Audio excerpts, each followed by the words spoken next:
আপনি জানেন তথ্য শক্তি, রাজনীতি, অর্থনীতি, সংস্কৃতি বিশ্বজুড়ে প্রতিনিয়ত ঘটে চলেছে নানা ঘটনা। তাই বিশ্বজুড়ে প্রতি মুহূর্তের বর্ণনায় চলমান গুরুত্বপূর্ণ ঘটনার বিশ্লেষণ আর সবশেষ তথ্য নিয়ে বিশ্বদৃষ্টি খুলে দিতে আপনার সাথে ডিবিসি ওয়ার্ল্ডের পর্দায় আছি রেদওয়ান আহমেদ। চলুন শুরুতেই জেনে নেই প্রধান শিরোনাম।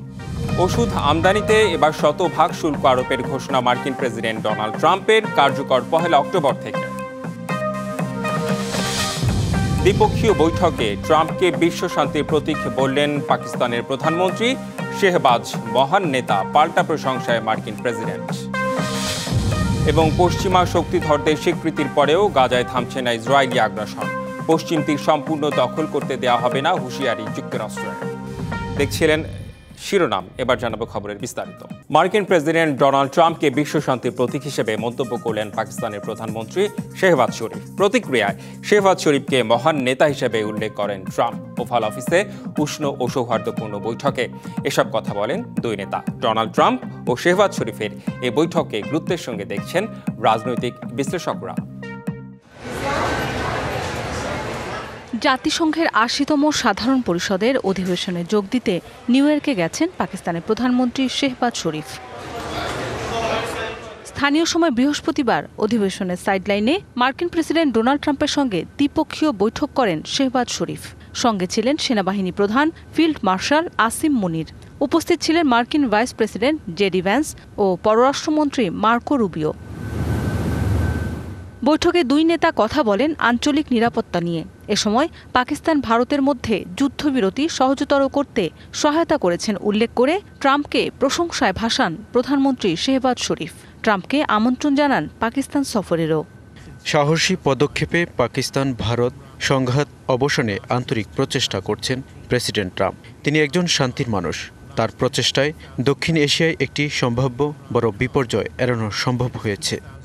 জবাবে ট্রাম্প শেহবাজকে মহান নেতা ও দেশটির সেনাপ্রধান আসিম মুনিরকে দারুণ মানুষ হিসেবে উল্লেখ করেন। পাকিস্তানের প্রধানমন্ত্রীর সাথে সাম্প্রতিক বিভিন্ন ইস্যুতে সফল বৈঠক হয়েছে। প্রধানমন্ত্রী শেহবাজ মহান নেতা, ফিল্ড মার্শাল আসিম মুনিরও দারুণ মানুষ। দুই নেতার বিরল এই বৈঠককে বিশেষ গুরুত্ব দিচ্ছে আন্তর্জাতিক সম্প্রদায়, যা প্রভাব ফেলতে পারে বিশ্ব রাজনীতিতে, হতে পারে নতুন মেরুকরণ।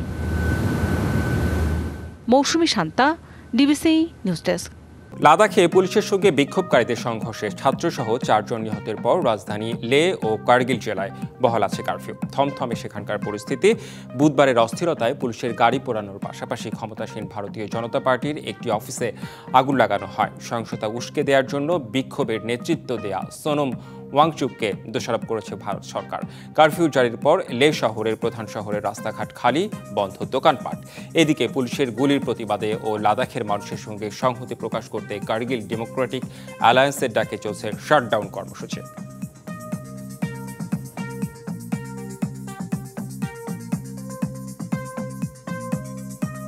ইন্দোনেশিয়ায় স্কুলে দেয়া খাবারে বিষক্রিয়ায় 1000-এর বেশি শিক্ষার্থী অসুস্থ হয়ে পড়েছে। স্থানীয় কর্তৃপক্ষের বরাতে এ তথ্য জানিয়েছে বিবিসি। প্রতিবেদন বলছে, পশ্চিম জাভায় দুপুরের খাবার খেয়ে অসুস্থ হয়ে পড়েছে এসব শিক্ষার্থী। এর জেরে স্কুলে বিনামূল্যে খাদ্য বিতরণ কর্মসূচি স্থগিত করার আহ্বান জানিয়েছে বেসরকারি সংস্থাগুলো। সোমবার থেকে বুধবারের মধ্যে বিষক্রিয়ায় আক্রান্তের সংখ্যা রেকর্ড 1171 জনে পৌঁছেছে। দেশটির 8 কোটিরও বেশি স্কুল শিক্ষার্থীর জন্য বিনামূল্যে খাবার সরবরাহের কর্মসূচি শুরু করেছিলেন দেশটির প্রেসিডেন্ট প্রাবোও সুবিয়ান্তো। বিখ্যাত চিত্রশিল্পী ফ্রিদা কাহলোকে ঘিরে মেক্সিকো সিটিতে শুরু হলো নতুন এক যাত্রা। স্থানীয় সময় বৃহস্পতিবার উদ্বোধন হলো কাসা কাহলো জাদুঘর, যেখানে থাকছে কিংবদন্তি এই শিল্পীর ব্যক্তিগত জীবন আর পরিবারের অজানা গল্প। মেক্সিকো সিটির এই নতুন জাদুঘর দর্শনার্থীর সামনে খুলে দিচ্ছে ফ্রিদা কাহলোর অন্তর্জগৎ। কাসা কাহলো নামের এই জাদুঘরে রয়েছে তার পরিবারের রান্নাঘর, খাবার ঘর, এমনকি সেই বেজমেন্টও, যেখানে জীবনের দুঃসময়ে আশ্রয় নিয়েছিলেন তিনি।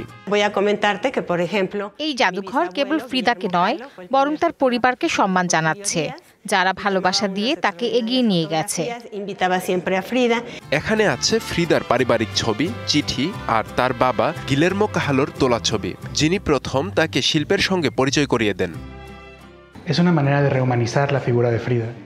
আমরা ফ্রিদাকে নতুন করে মানবিক রূপে তুলে ধরতে চাই, একজন কন্যা ও বোন হিসেবে তার সবচেয়ে সত্যিকারের সত্তায়। এখানে ফ্রিদার পোশাক, গয়না সহ ব্যক্তিগত জিনিসপত্র প্রদর্শিত হচ্ছে, যা কাছের কাসা আজুল জাদুঘরের তুলনায় একেবারেই ব্যক্তিগত মাত্রা যোগ করেছে। কাসা কাহলো জনসাধারণের জন্য খুলে দেওয়া হবে 27 সেপ্টেম্বর থেকে।